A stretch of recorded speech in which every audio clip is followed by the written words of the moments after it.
एक मजदूर का बच्चा जब तरक्की करता है ना, इन लोगों को बड़ी दिक्कत है। लेकिन मैं एक बात बोल दूं, अगर यूं पासा अपनी साइड दे लिया ना, मैं इनका 20-30 साल तक का जुगाड़ कर दूंगा।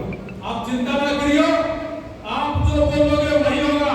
और एक बात और बता दूं, आज हमने आप लोगों को जो बुलाया है, आप चाहे लड्डू खा के जाना, हमने ऑफिस खोलने के लिए आप बुलाया और आज से हमने अपना शुरू कर दिया।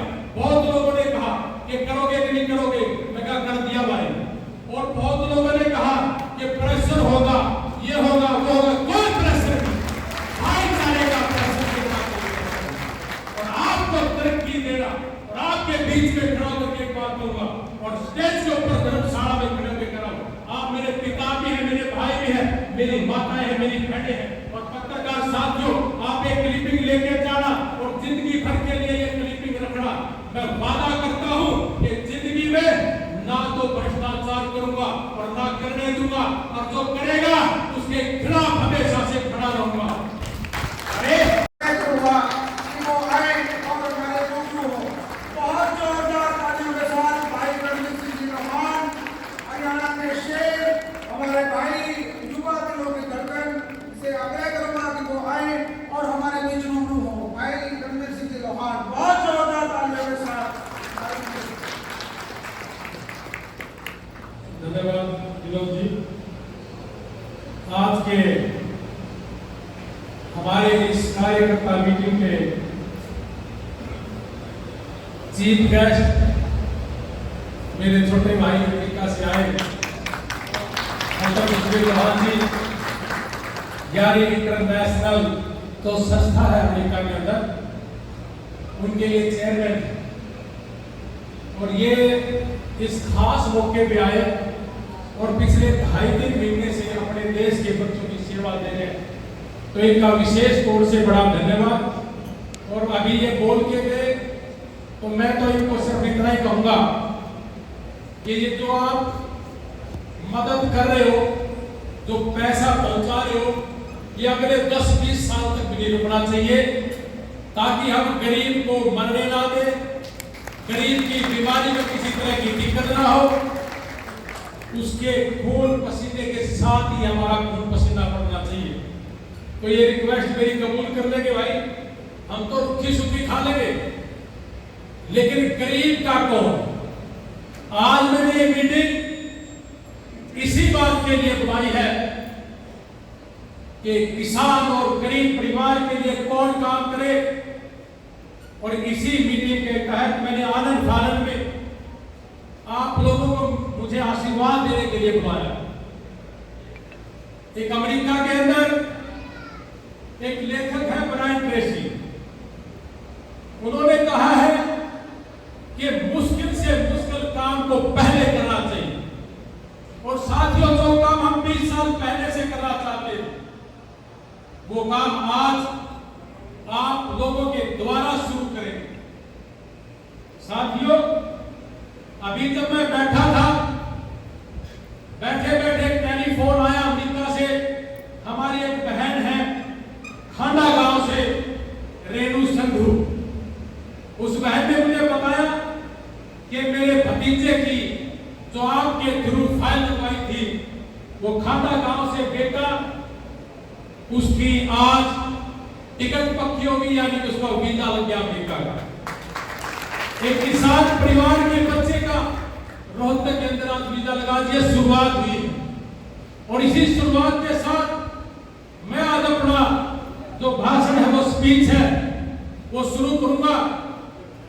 सबसे पहले नारनौल हल्के के कोने कोने से आए मेरे बुजुर्गों और नौजवान साथियों, मेरे पत्रकार साथियों, और चारों तरफ से मेरी माताएं, मेरी बहनें, आप लोग मेरी एक आवाज पे इसी ग्राउंड के अंदर 17 दिसंबर को हमने एक जनसभा की थी, और जिसमें कम से कम 6-7 हजार लोगों ने भाग लिया था।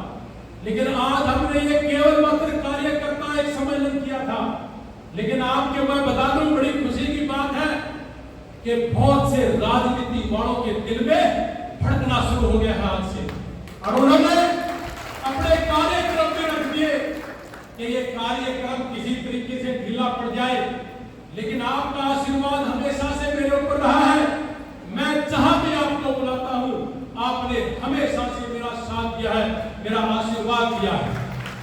और इसी तरीके से आप बैठे रहना, चिंता ना करना। मैं आपको एक बात पूछना चाहूंगा बड़ी सभा में, आपने ये वीडियो देखी है, ये वीडियो के छोटा सा अंश। मैं आपको एक बात पूछना चाहूंगा कि पूरे वर्ल्ड के अंदर मैं चौथा गांव में गया था, जय भाई से आप आए हुए, इनके परिवार से एक बच्चा था अमेरिका के अंदर, 1.5 महीना हो गया था, उस बच्चे की डेड बॉडी नहीं आई। इन्होंने मेरे से संपर्क किया कि भाई साहब किसी भी तरीके से हमारे गांव का बच्चा हमारे पास आ जाए। मैं बॉम्बे था, मैं कहा शाम को आ रहे मिल रहे, मैं घर जाके कमिटमेंट करके आया था कि 1 हफ्ते के अंदर आपकी डेड बॉडी, हमारे बेटे की डेड बॉडी इंडिया की धरती पे आ जाएगी। और वो काम डॉक्टर जसवीर लोहान जी ने किया।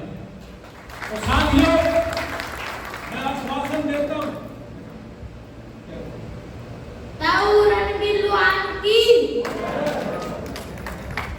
मैं साथियों आश्वासन देता हूं आपके माध्यम से कि जितने भी राजनीति वाले आपके द्वार आएंगे, इनसे पूछना कि गांव की चौपाल में खड़ा होकर के आप कमिटमेंट करिए कि 100 आदमियों के अगर फार्म भरवाओगे तो 5 आदमियों के आप गारंटी लेते होंगे। और मैं आपके बीच में एक बात कहने जा रहा हूं कि अगर गांव के बीच में आप अगर 100 फार्म भरवाओगे, मैं 20 लोगों के अमेरिका के दर्शन करवाऊंगा। यह आपके बीच में मेरा कमिटमेंट। उसके साथ साथ कौन से गरीब परिवार हैं शायद वो अमेरिका नहीं जा सकते, उनके लिए रास्ते देख रहे हैं कि किसी भी तरीके से, चाहे इस देश में चाहे उस देश में हमारा बच्चा जाए और जाकर के कम से कम अपने परिवार का भरण पोषण करे।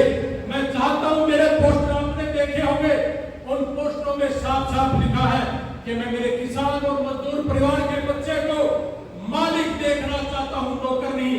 लेकिन ये लोग केवल मात्र आपको नौकर देखना चाहते हैं। मैं साथियों आपसे दिल से, अपने दिल पे हाथ रख के बोल रहा हूं, पिछले 20-25 साल से राजनीति मैंने भी की और मैं पिसता रहा हूं 20-25 साल, और आप लोग भी पिसते रहे क्योंकि आपका आशीर्वाद मेरे साथ। अभी पीछे 10 साल कांग्रेस पार्टी का राज रहा, 10 साल से पहले, और 10 साल ये रहा। आप आत्मा पे हाथ रख के बोलना, क्या कोई एक आदमी ऐसा था जो 10-15 साल से आपकी सेवा के लिए खड़ा हो? क्या कोई ऐसा पॉलिटिशियन था जो 10-15 साल से आपके दुख तकलीफ के साथ हो, गरीब की दुख तकलीफ को समझता हो? बहुत से लोग आए, बहुत से गाएंगे, सभी के मन में एक ही बात होती है कि मेरे को एक बार एमएलए बनवा दे, उसके बाद मैं सेवा करूं। क्या सेवा करने के लिए एमएलए बनना जरूरी है? क्या मंत्री बनना जरूरी है? मैं आपसे पूछना चाहूंगा कि मंत्री रहा है हमारे बीच में कैप्टन अभिमन्यु, गलियों पे लिखता था कैप्टन अभिमन्यु द्वारा निर्मित। क्या कैप्टन अभिमन्यु जी आप मिस्त्री थे, या आपने सीमेंट भेज दी थी अपने घर से, या आपका कोई ईंट का भट्ठा था? सरकार का पैसा सरकार बनाने वाले गांव के लोगों ने ये काम किया, सरकार ने पैसा दिया, लेकिन लिख दिया कि ये सेवा करी है। मैं अभी कोई महीने पहले सिसाई गांव में था, एक बच्चे की कान की मशीन गुम हो गई। मैं उस परिवार में जब गया, उन्होंने बताया कि 5 साल तक कैप्टन अभिमन्यु के पीछे रहे, हमारे पास पैसा नहीं था, 20-25 लाख रुपए लग रहे थे। 1 किले का किसान, उसके पास पैसा नहीं। अपनी आत्मा पे हाथ रखना कि क्या 1 किले का किसान 20-25 लाख रुपए खर्च कर सकता है? और ये मंत्री जी कहता है कि मेरा बेटा है, मैं करवाऊंगा। 40,000 रुपए का खर्च करवा दिया, लेकिन आज तक कुछ नहीं करा। कहता है कि मैं बेटा है मेरा। आप आत्मा पे हाथ रखना, क्या बेटा था जब पैसा लगाया ही नहीं? तो क्या ऐसा आदमी हमारे बीच में चाहिए आपको? ये आएगा फिर दोबारा से, अगर हार के फिर नहीं आए और जीत के फिर नहीं आए, ऐसे आदमी खड़े हैं आपके बीच में, चाहे वो कांग्रेस पार्टी का हो, चाहे भारतीय जनता पार्टी का हो, या किसी भी पार्टी का हो, आपके बीच में रहने वाला आदमी, चाहे कोई गरीब हो, ऐसे आदमी को चुनने के लिए आज आप हमने इकट्ठे किए हो। क्या आप हमारे साथ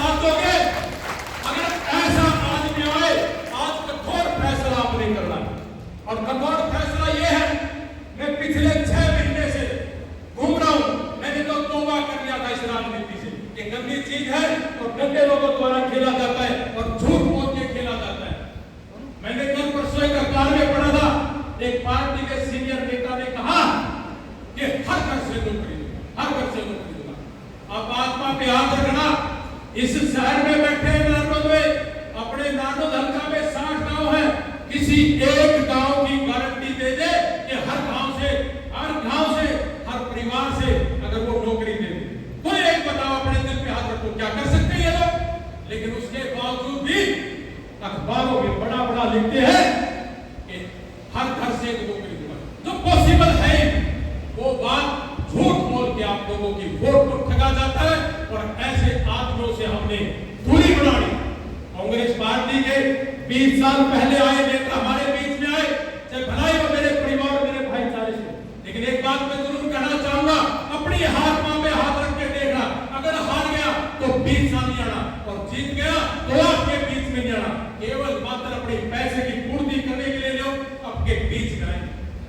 कैप्टन अभिमन्यु जी, आपने पता ही है, मैं कोई इनके खिलाफ नहीं हूं, मेरा कोई जातिगत कोई दुश्मनी नहीं है, हमारे सामने की दुश्मनी नहीं है, लेकिन हाँ एक बात के लिए मैं जरूर खुले तौर से बोलता हूं कि ऐसे लोगों के खिलाफ आप लोगों ने आवाज उठानी है, ऐसे लोगों के खिलाफ आपने अपना झंडा बुलंद करना है और एक ऐसी लहर लेके आओ कि ऐसे लोगों को चलता करो जो केवल मात्र झूठ बोलने का और अपने नौजवान बच्चों की जिंदगी खराब करने का काम करते हैं। मेरे को एक मंत्री ने कहा था कि भाई हर नौजवान का काम नहीं हो सकता। मैं कहा जी कमिटमेंट क्यों करते हो? कहता कि भाई ये 10वीं प्लस 2 वाले बच्चों से कमिटमेंट कर ले, अगले 10 साल तक इनसे काम ले ले, जब ये बड़े हो जाएंगे इनको समझ आ जाएगी, फिर प्लस 2 वाले बच्चे पकड़ लेंगे। ऐसा खेल खेला जाता है आप लोगों के साथ। तो साथियों, क्या ऐसे आदमी के साथ दोगे आप? टाइम से मुझे कहा, मैं बड़ा चारों तरफ गांव में गया, विदेशों से मुझे कॉल आया, अपने देश से, अपने हरियाणा से और अपने नारनौल हल्के से काफी लोगों का टेलीफोन आया और आज जब मैंने इकट्ठा किया तो काफी लोगों ने मुझे ये कहा कि भाई झंडा उठा, ऐसे बात नहीं बढ़ेगी, इन लोगों का सामना करना पड़ेगा और नहीं तो ये ऐसे ही आए और अपने पैसे के बलबूते पे हमारे भाइयों के साथ छल कपट करने का काम करेंगे। तो क्या हमने एजेंडा उठा लेना चाहिए? अगर उठा लेना चाहिए तो आप हाथ खड़ा करके मेरा समर्थन करो। तो साथियों, आज हमने नारनौल हल्के से बाहर का कोई साथ नहीं हुआ। बहुत लोगों ने कहा हमारा चाहते, मैंने सबको कहा कि नहीं, आज केवल मात्र मेरे नारनौल हल्का के जो मेरे 20-25 साल पुराने साथी, मैं उनके साथ बात करना चाहता हूं। साथियों, विदेश फोगाट आपके बीच में हमारी बेटी थी, पूरे देश की बेटी थी, 3 फाइट करी और आपने देखा उस बेटी ने तीनों जीता और उसके बाद पूरे इंडिया के अंदर ही नहीं, पूरे वर्ल्ड में उस बेटी का डंका बजा। लेकिन रातों रात उस बेटी के साथ एक ऐसा खेल खेल दिया कि 100 ग्राम उसके बाल काटने भी किए जा सकते थे। जो कोच उनके साथ था, उस कोच की ड्यूटी केवल मात्र एक है कि कोई भी बच्चा है उसकी डाइट का ख्याल रखना, उसकी सेहत का ख्याल रखना और लाखों रुपए लिए जाते। तो क्या छल कपट नहीं है उस व्यक्ति के साथ? आप हाथ खड़े करके बोलो, क्या विदेश फोगाट के साथ छल कपट नहीं हुआ? तो सरकार को बोलना चाहिए कि हमारी बेटी के साथ छल कपट हुआ, ओलंपिक का बहिष्कार कर दे। लेकिन नहीं, ये तो खेल ही कुछ और खेला गया। सरकार में बैठे मंत्रियों ने, आपने देखा था जब रोड पे घसीटा था इसको, लेकिन उसके बावजूद भी मंत्रियों ने एक ही बात कही थी कि ये केवल मात्र ओलंपिक में जाना चाहती है, दूसरे बच्चों का नंबर पढ़ना चाहिए। लेकिन आज साबित करा विदेश फोगाट जी ने कि हाँ, मैं थी और मैं हूं और मैं रहूंगी और ऐसा काम कर दिया बेटी विदेश, आप हो और आप रहोगे सारी जिंदगी हमारे दिलों। तो हमारे किसान परिवार का बच्चा जब उनका उठता है तो बहुत लोगों को दिखते होंगे और मैं आपको एक बात बता दूं, आप लोगों को बहुत दिखते आएंगे, बहुत लोग दबाव डालेंगे, आपके ऊपर प्रेशर देंगे, क्योंकि किसान का बच्चा, एक मजदूर का बच्चा जब तरक्की करता है ना, इन लोगों को बड़ी दिक्कत है। लेकिन मैं एक बात बोल दूं, अगर यूं पासा अपनी साइड दे लिया ना, मैं इनका 20-30 साल तक का जुगाड़ कर दूंगा। आप चिंता ना करियो,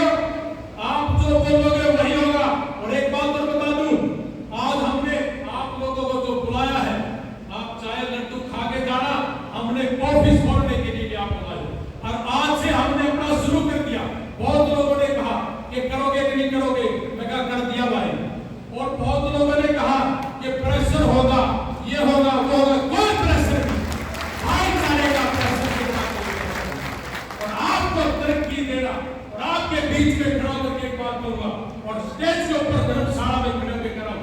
आप मेरे पिता भी हैं, मेरे भाई भी हैं, मेरी माताएं हैं, मेरी बहनें हैं। और पत्रकार साथियों, आप एक क्लिपिंग लेके जाना और जिंदगी भर के लिए ये क्लिपिंग रखना। मैं वादा करता हूं कि जिंदगी में ना तो भ्रष्टाचार करूंगा और ना करने दूंगा, और जो करेगा उसके खिलाफ हमेशा से खड़ा रहूंगा। अरे पूरे देश को खाने का काम कर दिया। एक ठेकेदार अगर गली बनाए उसमें भी लिख देते हैं कि मंत्री जी ने बना दिया। क्या यही राजनीति रहेगी? और एक एक तो ऐसा भी है कि अगर परिवार में तो है ना झूठी थापी मार के कहते हैं तेरा एक बनवा दूंगा, जबकि वो बच्चा अभी तक +2 भी नहीं। तो क्या ऐसे लोगों के खिलाफ हमने आवाज उठानी चाहिए? और ऐसे लोगों के लिए ही आवाज खड़े हुए। और साथियों, आज सारे के सारे भाईचारे, सभी माताएं बहनों ने, ये तो ऑफिस है ना, मैं सीधा आ गया। मैं कहना भाई सारे इकट्ठे होकर चलेंगे और इकट्ठा होकर के इस ऑफिस का रिबन काटोगे। आप ही रिबन काटना, आपका ही ऑफिस है। मेरे को तो आदेश देना कि मैंने करना क्या है। और मैं भाई से भी एक रिक्वेस्ट करूंगा कि भाई इसकी 4 दिन के बाद यहाँ से उड़ान है, ये अमेरिका जा रहे। लेकिन भाई ज्यादा समय लंबा ना लगा करके अपने 15-20 दिन में बैगेर मारले जाज गए और आगे ना बहुत से लोगों के, बहुत से पापियों के टुकड़े दूर कर रहे हैं। इनको दफा करो। ये बन जाए तो तब भी नहीं आते और ना बने तब भी नहीं आते। क्या मैं सच बोल रहा हूँ? अगर मैं सच बोल रहा हूँ, क्या इसके खिलाफ आवाज उठानी नहीं चाहिए क्या? अरे सिर्फ पैसा पैसा पैसा, केवल मात्र पैसा। जिन लोगों के पास पैसा है उनको भी पैसा चाहिए। जितने खड़े हैं 40-50 लाख से 1 करोड़ से नीचे की गाड़ियां नहीं। मेरे बन की गाड़ियों से दिक्कत नहीं है, मेरे को दिक्कत है केवल मात्र एक सिस्टम से। और सिस्टम ये है कि जी मंत्री जी आपका भतीजा खाया, भतीजे ने नहीं खाया, भतीजे की आवाज में मंत्री जी ने खाया था। आज वो भतीजा नहीं दिखता। अगर आप बोलोगे कि भतीजा नहीं दिखता तो कहेंगे नहीं इसने गलत करके आता इसलिए मैंने इसकी छुट्टी कर दी। ये छल कपट हो रहा है आपके साथ। और ऐसे ही कांग्रेस में बैठे हैं 60 आदमी, 60 मेरे को भी टिकट चाहिए, मेरे को भी टिकट चाहिए। और ये जो मंत्री लोग हैं, बड़े लोग, ये थापी मार के आके ले, तू भी ले ले, तू भी ले ले। और हमारे साथ छल कपट हो रहा है कि मेरे भाई एक बात बताओ, जो ये खड़े हैं और ये 60 में 60 क्या उनके खिलाफ नहीं होंगे? क्या किसी नेता ने ये नहीं कहना चाहिए कि हाँ आ जाओ?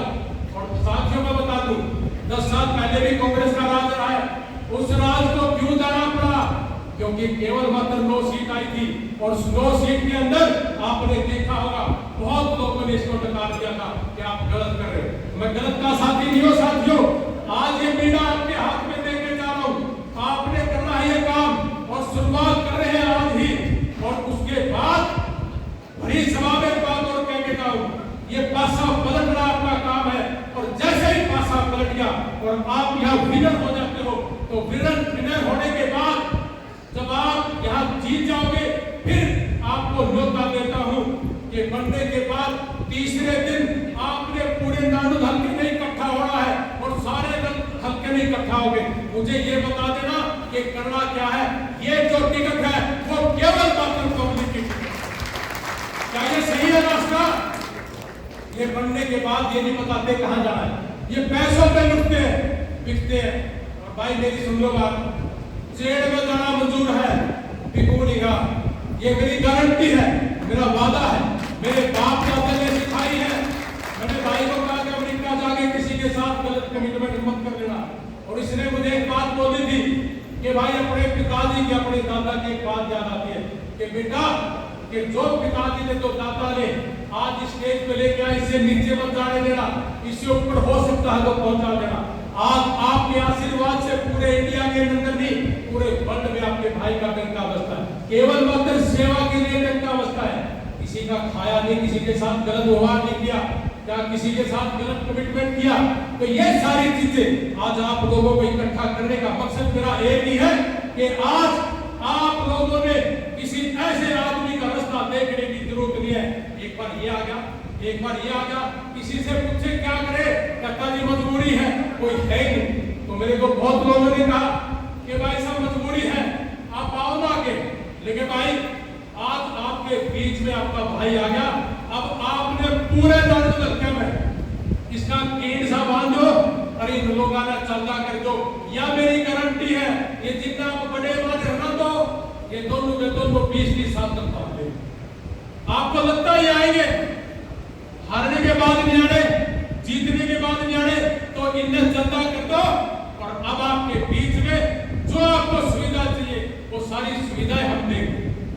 तो आप तैयार है ना सारे के सारे? आपका बहुत बहुत धन्यवाद।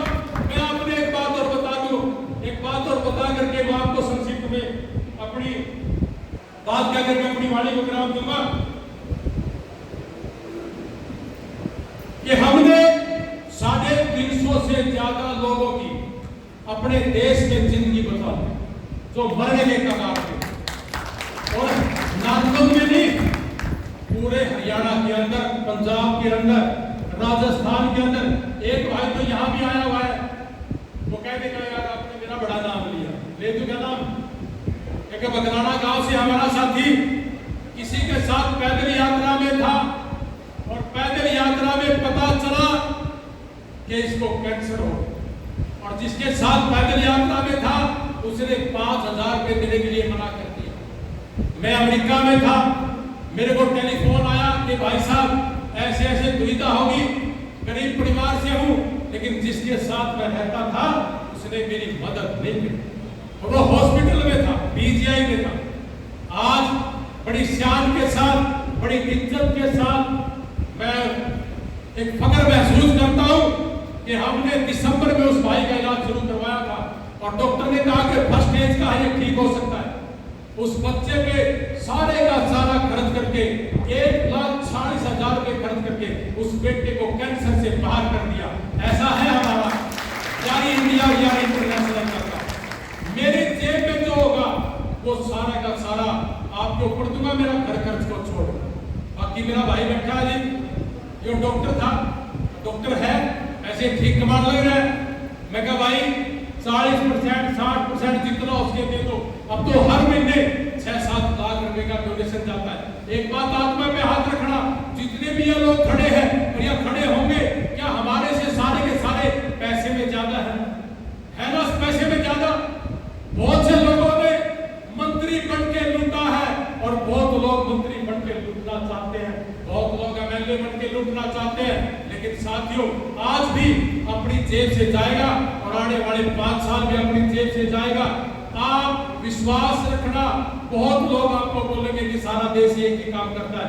मेरे को 20 साल पहले 2009 में हमने एक रैली करी थी और कम से कम भी 7-8 हजार लोगों की इकट्ठा हमने रैली करी थी। तब भी मुझे कहा था कि इलेक्शन कर दे, लेकिन लालच नहीं था, और अब भी लालच नहीं था। लेकिन हमारे भाइयों ने कहा कि वोट किसको दे? आप अपनी आत्मा में हाथ रखना, जो ये खड़े होंगे, क्या एक भी आदमी वोट देने के लायक है? बताओ, एक भी है क्या? हाथ खड़े करके बताओ कि एक भी है क्या? मजबूरी में देने पड़ रहे ना, तो अब मजबूरी नहीं है। आप रणवीर सिंह लोहान है और मैं आपका भाई हूं, और आपके बीच में खड़ा करके कमिटमेंट करता जाता हूं कि आपकी गर्दन कभी झुकने नहीं दूंगा, और इलेक्शन लड़ेंगे, ठोक के लड़ेंगे और पूरे दमखम के साथ लड़ेंगे। आपने साथ देना है, और अभी सारे के सारे चल के उस ऑफिस का उद्घाटन करना है। हमारे बीच में जो सबसे बड़े बुजुर्ग हैं वही इस ऑफिस का उद्घाटन करेंगे, वही इसका रिबन काटेंगे। मैं तो आपकी तरह कार्य करता हूं, आपने तो मुझे चलाना है और मैं चलूंगा। 20 तारीख के बाद भाई चले जाएंगे, अभी 12 तारीख को, उसके बाद 20 तारीख को जितने भी भाई हैं आप, जिसने मेरे साथ, हम पूरे दारू हल्के की नुक्कड़ सभाएं करना चाहते हैं, लोगों को जगाना चाहते हैं, आप मेरे साथ चलोगे ना? आपको गाड़ियां मैं प्रोवाइड करवाऊंगा, आपने सिर्फ 1 हफ्ता मेरे साथ रहना, ठीक है ना? अब खींच के ले लो मीटर, 2 महीने हैं, इन्हें दिखा दो कि भाईचारा में कितनी ताकत होती है।